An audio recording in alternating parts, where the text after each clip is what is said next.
Warahmatullahi wabarakatuh. Waalaikumsalam warahmatullahi wabarakatuh. Alhamdulillahirabbil alamin. Wa bihi nasta'inu ala umuri dunya waddin. Wa salatuhu wa salamuhu ala habibina wa rasulina Muhammadin sallallahu alaihi wasallam wa ala alihi wa sahbihi wa man tabi'ahum bi ihsan ila yaumiddin. Amma ba'd. Pertama-tama marilah kita panjatkan puja dan puji syukur kita atas kehadiran Allah yang mana telah memberikan kita limpahan nikmat yang begitu banyak sehingga kita bisa bertemu kembali di acara ini, bertatap muka kembali dalam acara menuntut ilmu ini di waktu ini, di tempat ini, semoga selalu senantiasa Allah berkahi. Allahumma amin. Yang kedua kalinya, selawat serta salam kita haturkan kepada junjungan kita, Nabi besar kita, Nabiullah Muhammad Sallallahu Alaihi Wasallam, serta para keluarganya, para sahabatnya, dan para pengikutnya yang selalu senantiasa istiqomah di jalannya. Yang ketiga, sini saya akan sedikit memberitahukan informasi dikarenakan ada miskomunikasi dari pihak panitia dengan pihak Ustadz, dan Ustadz belum bisa hadir di tempat ini, maka kajian Musawarah kali ini akan disampaikan oleh beliau Ustadz Ma'ruf, dan insya Allah babnya masih berkaitan dengan bab puasa. Kepada beliau waktu dan tempat kami persilahkan. Bismillahirrahmanirrahim. Assalamualaikum warahmatullahi wabarakatuh. Waalaikumsalam warahmatullahi wabarakatuh. Innal hamdalillah nahmaduhu wa nasta'inuhu wa nastaghfiruh wa na'udzu billahi min shururi anfusina wa min sayyiati a'malina. May yahdihillahu fala mudilla lahu wa may yudlil fala hadiya lahu. Asyhadu an la ilaha illallah wa asyhadu anna Muhammadan abduhu wa rasuluhu, amma ba'd. Wassallallahu ala nabi Muhammad sallallahu alaihi wasallam wa ala alihi wa ashabihi ajma'in wa ba'd. Wa qala tabaraka wa ta'ala ya ayyuhalladzina amanu kutiba alaykumus shiyam kama kutiba 'alal ladzina min qablikum la'allakum tattaqun. Wa qala nabiyuna Muhammad sallallahu alaihi wasallam dzalika shahrun yaqulu an-nasu anhu baina Rajab wa Ramadan wa huwa shahrun turfa'u fihi al-a'mal ila rabbil alamin fa ahabbu an yarfa'a 'amali wa ana sha'im. Yang saya hormati Bapak Ibu sekalian yang dirahmati oleh Allah Subhanahu wa taala, yang pertama kita senantiasa bersyukur kepada Allah atas nikmat dan karunia Allah. Kita masih dipanjangkan usia kita sampai kita hari ini di bulan Sya'ban. Bulan Sya'ban tanggal berapa, Pak? Tanggal 18 Sya'ban. Dan sebentar lagi kita akan ditinggalkan Sya'ban dan kita akan masuk Ramadan. Mudah-mudahan sebagaimana doa kita, Allahumma barik lana fi Rajab wa Sya'ban wa barik lana Ramadan, dan mudah-mudahan kita diberkahi di bulan Rajab bulan kemarin, dan bulan ini bulan Sya'ban, dan kita dipertemukan dengan bulan suci Ramadan. Memang bulan Rajab terkenal dengan bulan apa, Pak? Bulannya Allah. Karena bulan ini juga termasuk bulan diwajibkannya sholat. Walaupun memang para ulama berbeda pendapat tentang Isra dan Mi'raj itu terjadi di bulan Rajab atau bulan yang lain. Tapi kalau di Indonesia bahkan menjadi tanggal merah, tanggal 27 Rajab, mereka meyakini memang sebagian pendapat ulama itu terjadinya peristiwa Isra dan Mi'raj. Kemudian bulan Sya'ban, bulan ini adalah bulan diwajibkannya puasa Ramadan. Di bulan Rajab diwajibkannya sholat, bulan Sya'ban ini diwajibkannya puasa. Karena puasa Ramadan itu diwajibkan pada hari Senin tanggal 10 Sya'ban tahun kedua Hijriah. Dan kemudian bulan Ramadan kita kenal Syahrul Ramadan alladzi unzila fihil Qur'an. Bulan diturunkannya Al-Qur'an keseluruhan 30 juz terjadi pada bulan suci Ramadan. Maka yang sering berdoa ini diyakini sebagian tidak memakai doa ini. Allahumma barik lana fi Rajab wa Sya'ban wa balighna Ramadan. Kan 3 bulan, Rajab, Sya'ban, Ramadan. Kita meminta keberkahan dan dipertemukan dengan bulan suci Ramadan. Kemudian yang kedua, salawat dan salam mudah-mudahan senantiasa tercurah dan berlimpah kepada junjungan Nabi besar kita Nabi Muhammad sallallahu alaihi wasallam, di mana Rasulullah di bulan Sya'ban beliau menyampaikan bulan ini adalah bulan yang dilupakan, bulan yang kemudian diambil bulan Rajab dan bulan Ramadan. Kalau Rajab kemarin bulannya Allah, sampai orang berlomba-lomba puasa, walaupun pakai hadis palsu, mereka berlomba-lomba puasa. Walaupun memang boleh secara umum, tanpa memakai embel-embel fadilah yang luar biasa. Karena fadilah puasa di bulan Rajab itu banyak hadis palsunya. Bahkan di bulan ini juga, bulan Sya'ban, banyak amalan. Bahkan dalam mazhab Syafi'i itu disampaikan tidak ada sholat raghaib. Sementara banyak pengikut Imam Syafi'i yang melakukan itu. Sementara dalam mazhab Syafi'i tidak ada sholat raghaib di nisfu Sya'ban kemarin kan itu. Dan kemudian Bapak Ibu rahimakumullah, sholawat dan salam senantiasa tercurah dan melimpah kepada Rasulullah Muhammad SAW yang di bulan Sya'ban ini Rasulullah berpuasa lebih banyak. Karena bulan ini perlu diketahui, bulan Sya'ban adalah bulan diangkatnya amal selama 1 tahun. Jadi amal kita 1 tahun akan diangkat menuju Allah, dilaporkan kepada Allah dalam jumlah 1 tahun. Maka di situ kemudian Rasulullah menyampaikan, wa ahabbu an turfa'u amali wa ana sha'im. Dan saya senang tatkala amalku diangkat menuju Allah, saya dalam kondisi menjalankan ibadah puasa. Bulan Sya'ban Rasulullah berbanyak ibadah puasa. Bapak Ibu yang dirahmati oleh Allah, ada sejarah puasa yang mungkin perlu kita sampaikan. Jadi puasa Ramadan itu baru dilaksanakan oleh Rasulullah, baru diperintahkan oleh Allah pada tahun kedua Hijriah. Kalau dalam sejarah disampaikan Rasulullah tinggal di Makkah selama 13 tahun, kemudian ditambah di Madinah 2 tahun baru turun ayat tentang puasa, berarti selama 15 tahun Rasulullah diutus menjadi Nabi dan Rasul, belum ada puasa Ramadan.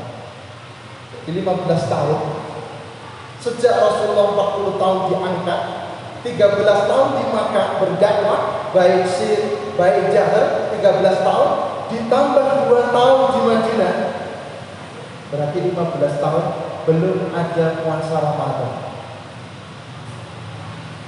Terus puasanya ada enggak? Nabi di awal Islam ternyata ada puasa yang dilakukan oleh Nabi 2. Yang pertama, Nabi menjalankan puasa Ayyamul Bid di 3 hari setiap bulannya, 13, 14, 15. Dan kemudian yang kedua adalah Nabi puasa pada tanggal 10 Muharram. Dan ini sudah dilakukan oleh Nabi sejak Nabi berada di Mekah. Karena 10 Muharram ini dilakukan bukan hanya Nabi Muhammad, orang-orang Quraisy juga melakukannya. Di tanggal 10 Muharram itu bukan hanya yang kita katakan Yahudi Nasrani puasa. Ternyata orang Mekah dalam sejarah disampaikan mereka juga puasa pada tanggal 10 Muharram. Dan Rasulullah tanggal 10 Muharram beliau sudah puasa sejak berada di Makkah. Bapak Ibu yang dirahmati oleh Allah, kemudian Rasulullah hijrah. Telah disampaikan oleh Usama Rasul diulas apa penyebab hijrah. Maka tatkala sampai Madinah, Rasulullah juga melihat orang Yahudi yang berpuasa pada tanggal 10 Muharram. Karena kemarin disampaikan dalam sejarah di Mekah kan tidak ada Yahudi. Yahudi didapati Rasulullah tatkala Rasul hijrah ke Madinah. Nah, tatkala Rasulullah sampai Madinah pada tanggal 10 Muharram orang Yahudi puasa. Tatkala ditanya kenapa engkau puasa, maka Nabi orang Yahudi mengatakan hari ini adalah hari baik. Hari di mana orang Yahudi diselamatkan oleh Allah dari perbudakan Fir'aun. Jadi bangsa Mesir ini pernah menjadi bangsa yang memperbudak orang Yahudi. Walaupun hari ini orang Mesir jadi budaknya Yahudi. Kalau kita melihat kabar bagaimana orang Palestina bantuan dari semua negara berada di Mesir tidak bisa masuk di perbatasan. Kenapa? Mesir punya perjanjian dengan orang Yahudi. Kalau orang Yahudi tidak mengizinkan, maka bantuan itu tidak bisa masuk ke Palestina. Bahkan hari ini Bapak-bapak rahimahumullah, seharusnya kita tidak bosan untuk memboikot, tidak bosan untuk mendoakan orang Palestina. Karena kan hari ini kita sudah di Indonesia sudah biasa saja. McD sudah ramai, KFC sudah ramai kan gitu. Aqua sudah ramai lagi. Kalau kemarin omsetnya turun, sekarang mereka sudah tenang. Sementara orang-orang Nasrani, orang-orang yang ada di barat sekarang masih demo menuntut. Bahkan kemarin ada tentara Amerika yang bakar diri meminta supaya Palestina dibebaskan. Kita umat Islam sudah lempem kan itu. Bahkan teman saya yang di Uni Emirat yang biasanya ngaji di situ, dia mengatakan negara Arab tidak peduli, dia di sana. Tatkala di Palestina dalam kondisi seperti itu, banyak negara Arab yang diam saja. Bapak Ibu rahimahumullah, maka orang Yahudi kemudian diperbudak oleh bangsa Mesir, oleh Fir'aun. Kan kita tahu, tatkala dukunnya Raja Fir'aun mengatakan nanti ada laki-laki dari bangsa Yahudi yang akan menggulingkanmu, maka seluruh bayi laki-laki yang lahir semua dibunuh kan. Kalangan Bani Israel akan dibunuh semua. Maka ada keagungan Allah yang kemudian menyelipkan Nabi Musa dan memberi ilham kepada ibunya, kemudian dialirkan ke sungai, ditemu istrinya, dibesarkan di kerajaannya Fir'aun, dan kemudian membinasakan Fir'aun. Bapak Ibu rahimahumullah, maka orang Yahudi puasa tanggal 10 karena menganggap tanggal 10 Muharram adalah hari baik. Kenapa? Allah selamatkan mereka dan Fir'aun ditenggelamkan oleh Allah di Laut Merah. Nah, Bapak Ibu rahimahumullah, maka 10 Muharram sebelum turunnya surah Al-Baqarah atau puasa Ramadan, maka puasa tanggal 10 Muharram dulu hukumnya wajib. Kalau sekarang hukumnya sunnah. Kalau di awal Islam puasa tanggal 10 Muharram hukumnya wajib, kemudian mansuh, terhapus dari wajib menjadi sunnah dengan turunnya surah Al-Baqarah ayat 183 yang berbunyi, ya ayyuhalladzina amanu kutiba alaikumusiyam kama kutiba alal ladzina min qablikum la'allakum tattaqun. Jadi yang dulu wajib menjadi sunnah. Maka puasa bagi umatnya Rasulullah yang wajib cuma satu, puasa Ramadan.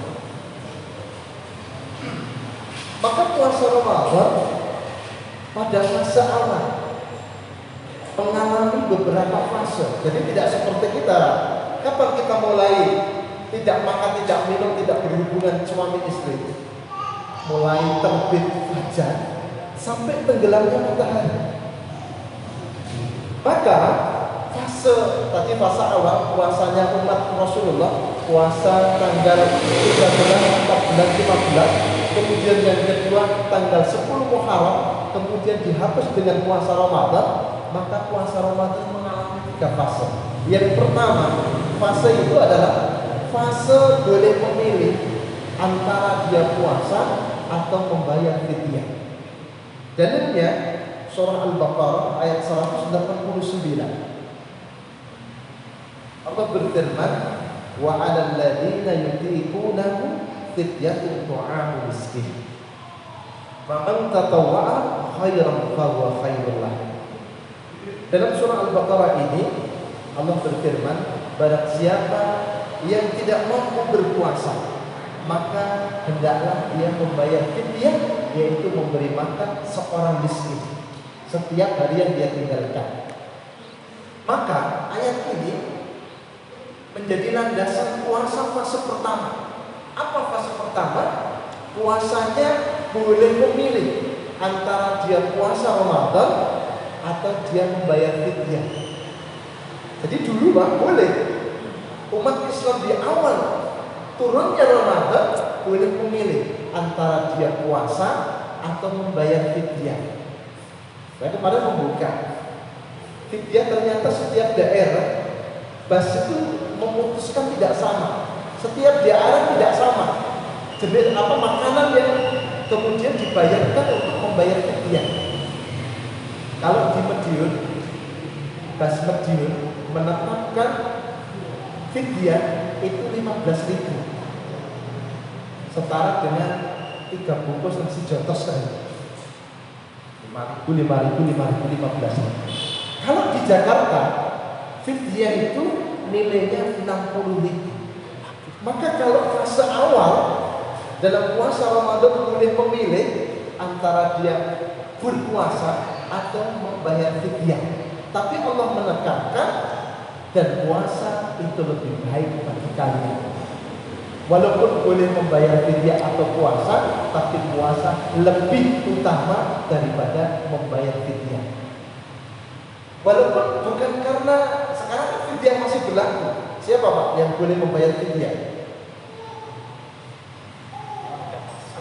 Orang tua yang sudah tidak mampu berpuasa, kemudian orang sakit yang tidak ada harapan sembuh, maka orang itu boleh membayar fidyah. Atau yang menjadi perselisihan di kalangan para ulama adalah wanita hamil dan menyusui.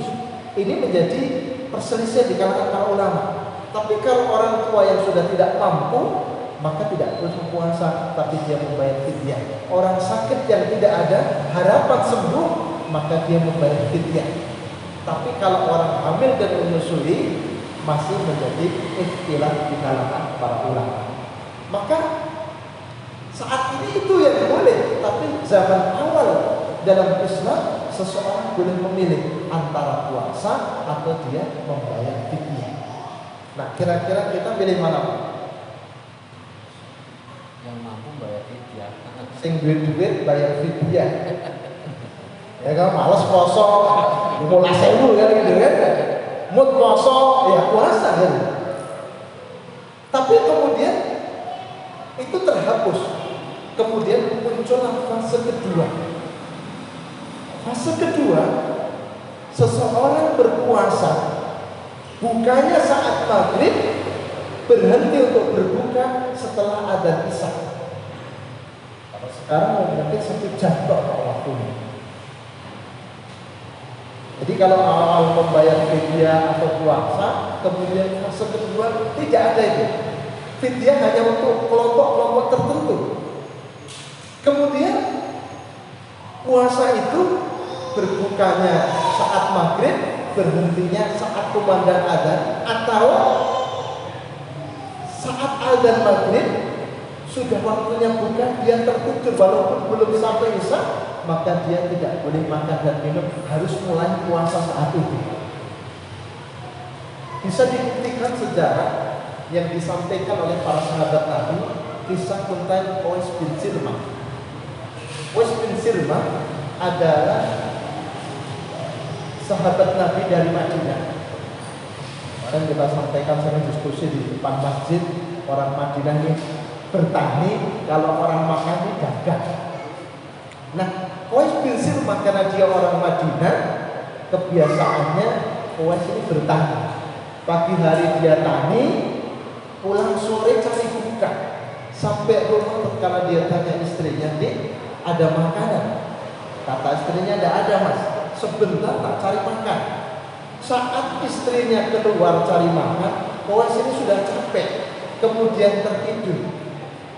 Istrinya datang, suaminya tidur. Sudah tidak boleh makan walaupun belum makan, walaupun belum sampai isya, karena dia sudah tertidur. Waktunya buka, maka dia sudah tidak boleh makan. Siang harinya dia kerja, kemudian didapati Qais ini pingsan.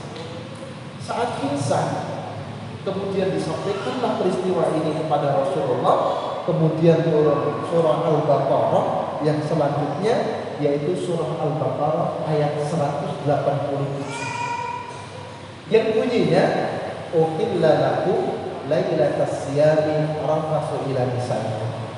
Dihalalkan bagi kalian pada malam hari saat Anda berpuasa untuk berhubungan badan dengan istri-istri kalian.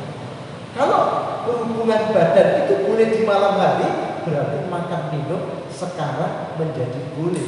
Kalau kemarin hanya dibatasi sampai isya, sekarang dibatasi sampai terbitnya fajar. Dan ini sudah ditetapkan oleh Allah, puasa model yang ketiga sampai hari kiamat nanti. Di awal itu kan puasa boleh, bayar fidyah boleh. Yang kedua, puasa yang hanya makan bukanya kurang lebih 1 jam. Kalau tertidur belum buka, sudah waktu buka maka tidak boleh buka.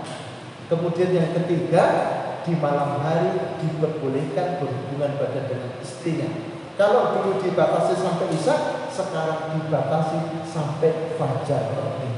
Maka Bapak Ibu rahimakumullah, fase ini yang kita nikmati hari ini.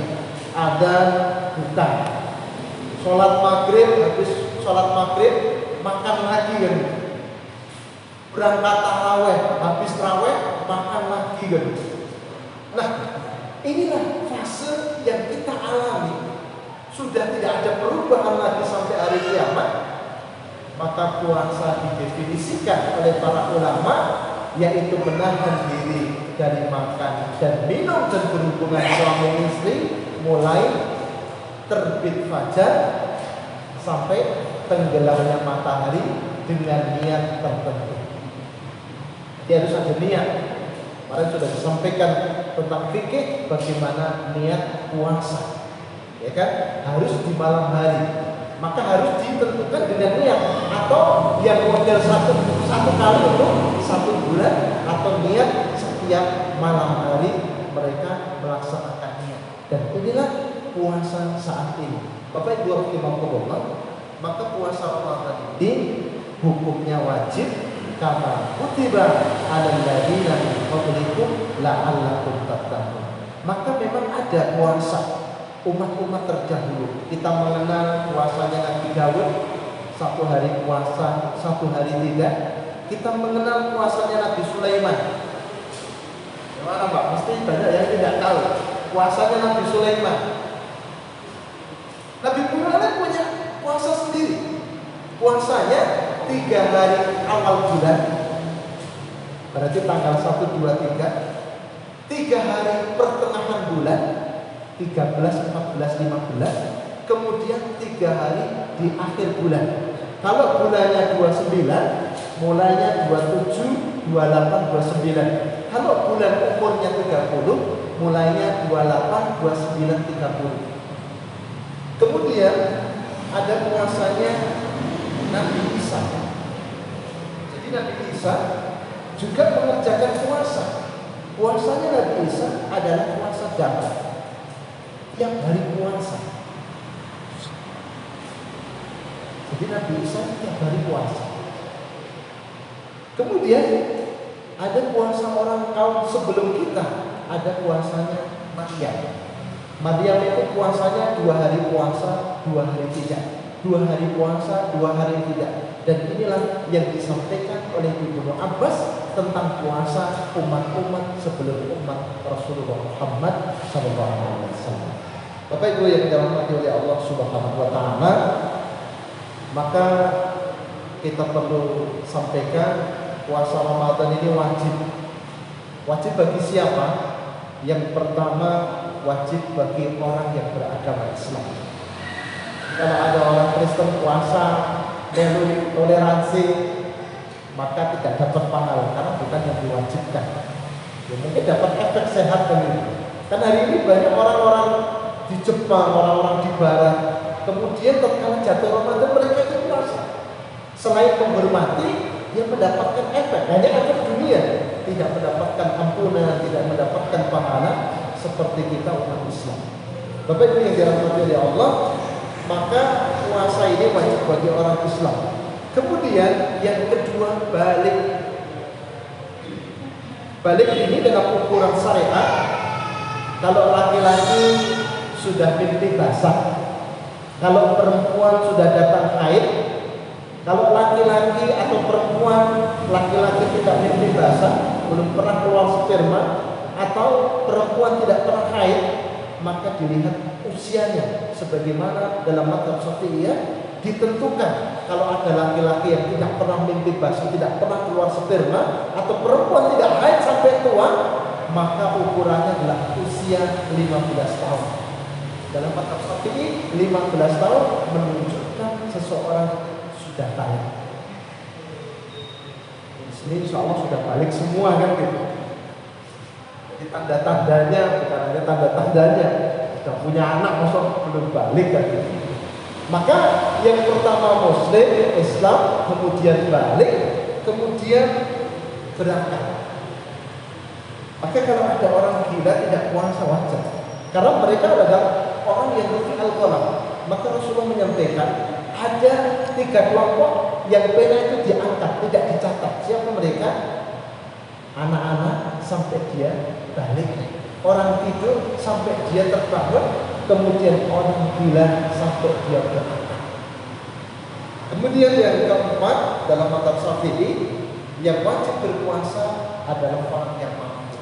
Maka orang yang mampu maka wajib berpuasa. Kalau tidak mampu, maka orang itu boleh membayar fidyah.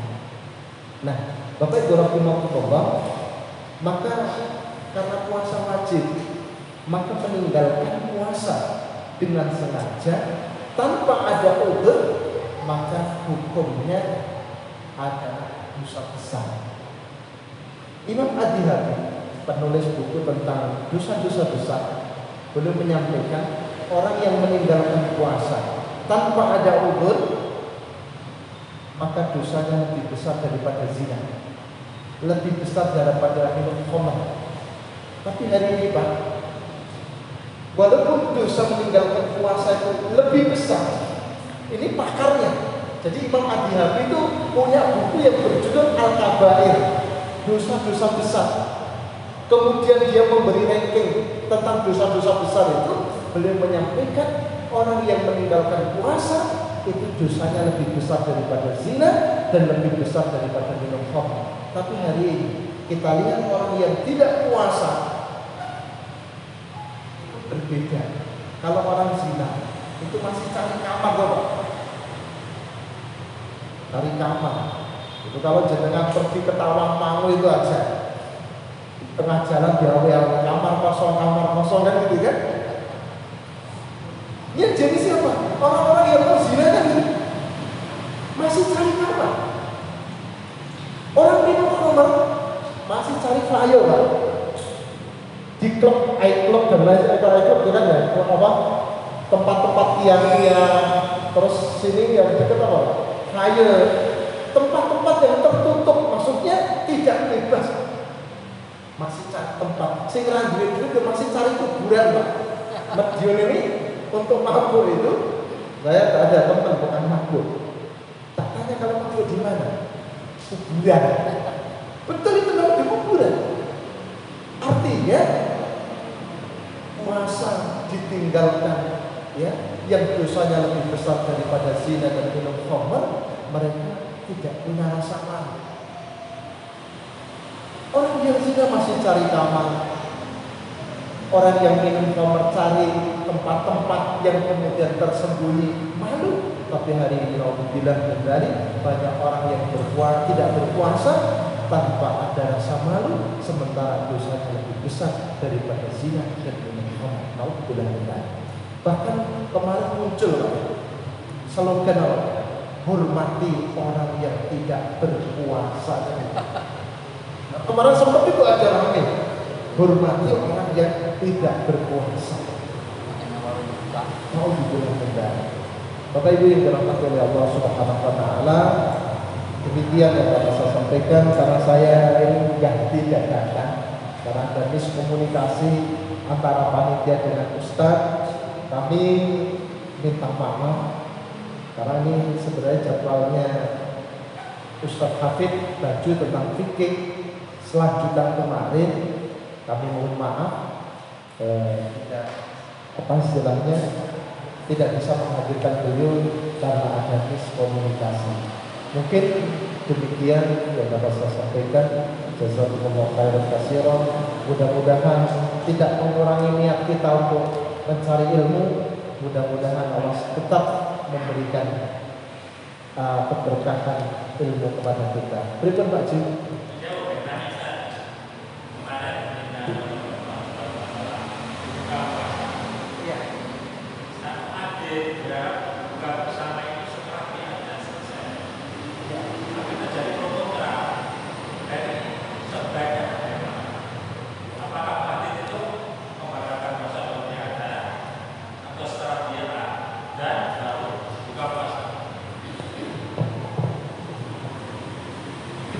Iya, Bapak Ibu yang dirahmati oleh Allah, ini soal muadzin makan dulu atau ada dulu kan gitu? Iya. Jadi sebenarnya dalam definisi puasa itu tidak ada adanya. Puasa adalah menahan diri dari makan dan minum dan berhubungan badan dimulai terbit fajar sampai tenggelamnya matahari. Jadi kalaupun tidak dengan ada sudah matahari sudah tenggelam, Anda tahu matahari sudah tenggelam, maka Anda boleh makan untuk berbuka. Jadi adzan itu memang definisinya masuk maghrib itu sama dengan tenggelamnya matahari kan gitu kan, sehingga memang orang Indonesia mengidentikan ada sudah masuk maghrib kan itu sudah boleh berbuka. Kalau belum ada nunggu dulu. Sebenarnya bukan asal ada, nanti kalau tidak ada muadzinnya sebenarnya tidak buka-buka. Maka di dalam definisi puasa itu dijelaskan oleh para ulama, kalau sudah matahari tenggelam berarti sudah waktunya berbuka. Maka antara muadzin apakah dia berbuka dulu atau ada dulu, kalau dia sudah masuk waktu maghrib atau tenggelamnya matahari boleh berbuka dulu, tidak ada larangan.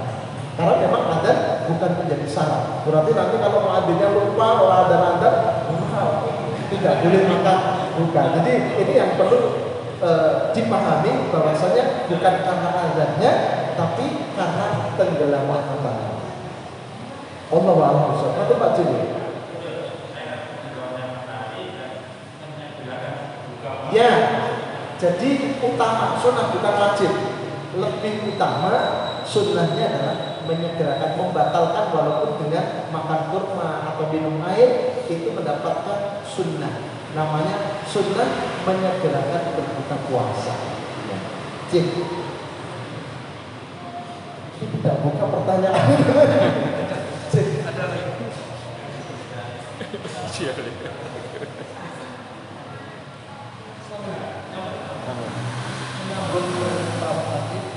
Dari jawaban Ustadz tadi, apakah ada dalilnya ini? Apakah ada dalilnya? Ada dalilnya di hadis satu. Yang kedua, saya pernah mendengar bahwa seperti sahur gitu, sahur apabila sudah mendengar azan maka berhenti. Bagaimana kita? Tadi kan katanya ini apa namanya? Berdasarkan ini ya, apa namanya, fajar dan sebagainya. Jadi kalau yang sahurnya itu harus berhenti kalau mendengarkan azan, itu gimana? Yang pertama, bahwasannya Nabi ini mempunyai dua muadzin, Bilal dan Abdullah bin Ummi Maktum. Ada adzan pertama, ya. Adzan pertama ini ada di fajar kadhib, fajar dusta, yang seseorang boleh makan dan minum untuk sahur maksud saya. Kemudian adzan yang kedua adalah adzan sudah masuk waktu fajar, yang kemudian diperintahkan tadi tidak boleh makan dan minum. Ya, kalau untuk dalil, para ulama menyimpulkan definisi puasa itu berdasarkan dalil. Kapan boleh kita makan? Nanti di dalam surah Al-Baqarah para sahabat dulu membedakan antara benang putih dan benang hitam. Jadi zaman dulu tidak seperti sekarang yang modern kan. Sekarang sudah memakai jam. Kalau dulu itu memakai fajar, kalau sahur itu fajar, harus bisa membedakan antara fajar shadiq dengan fajar kadhib. Ini hampir mirip. Tapi hari ini saya punya teman Ustaz Abdullah, beberapa waktu beliau menyampaikan kita susah kalau melihat fajar shadiq di lokasi seperti Indonesia ini. Maka Indonesia bisa nanti di seperti kalau di Lamongan untuk ru'yatul hilal di mana? Tanjung Purworejo. Karena tidak ada yang menghalangi, nanti akan terlihat. Nah, sekarang akhirnya para ulama beristihad memakai adzan, karena memang adzan subuh itu sama dengan waktu berhentinya sahur, yaitu terbit fajar. Kalau sudah terbit fajar berarti sudah masuk waktu sholat subuh. Jadi kalau Anda mendengar, berarti juga dengan harus berhenti untuk makan dan minum. Nah, kemudian masuk tenggelamnya matahari sama dengan waktu sholat maghrib. Jadi saat matahari ini tenggelam, berarti di situ sudah waktunya adzan maghrib. Maka sehingga identik di Indonesia, tatkala sudah berkumandang adzan maghrib berarti sudah waktunya berbuka. Tatkala sudah berkumandang adzan fajar berarti berhenti untuk makan dan wallahu a'lam bishawab.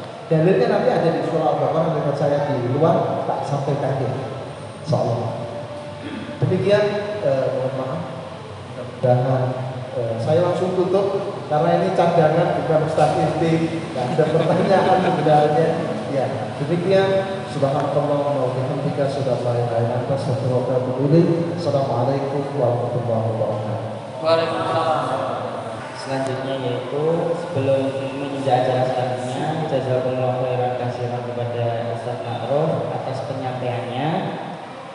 Menginjak acara selanjutnya yaitu sedikit pembacaan informasi dari bagian panitia mengenai saldo pekan lalu tanggal 20 Februari 2024, yaitu yang berjumlah Rp2.881.000. Total pemasukan Rp3.508. Total pengeluaran Rp171.000. Dan saldo per tanggal 27 Februari 2024 yaitu Rp3.337.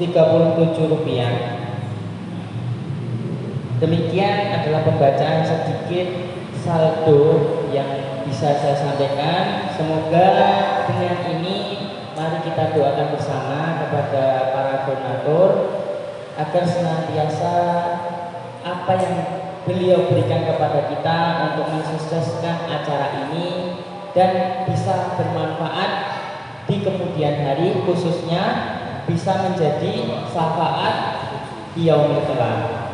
Nah, dan kita doakan semoga acara samara ini semoga selalu berlanjut di kemudian hari dan bisa mengayomi masjid-masjid yang lain. Barakallahu fikum. Informasi yang saya sampaikan, dan ada sedikit tambahan untuk pekan depan, yaitu pengumuman ngaji samara hari Selasa 5 Maret 2024 diliburkan terlebih dahulu dan diganti dengan samara spesial Ramadan. Insya Allah akan diadakan pada tanggal 19 Maret dan 2 April 2024 pada waktu 16.30 sampai selesai, yaitu dengan acara buka bersama insya Allah, dan mohon bantuannya doa pun bapak-bapak ibu-ibu sekalian agar acara ini bisa kita laksanakan bersama. Allahumma amin. Dan sedikit tambahan, nanti setelah sholat isya dimohon bapak-bapak ibu sekalian sudah disiapkan panitia sedikit hidangan, bisa nanti dicicip-cicip atau bisa dinikmati bersama setelah sholat isya. Barakallahu fikum. Mari kita tutup acara kali ini dengan bacaan hamdalah bersama-sama. Alhamdulillahirabbil alamin. Dengan doa kafaratul majlis, subhanakallahumma wa bihamdika, asyhadu an la ilaha illa anta, astaghfiruka wa atubu ilaik. Wassalamualaikum warahmatullahi wabarakatuh.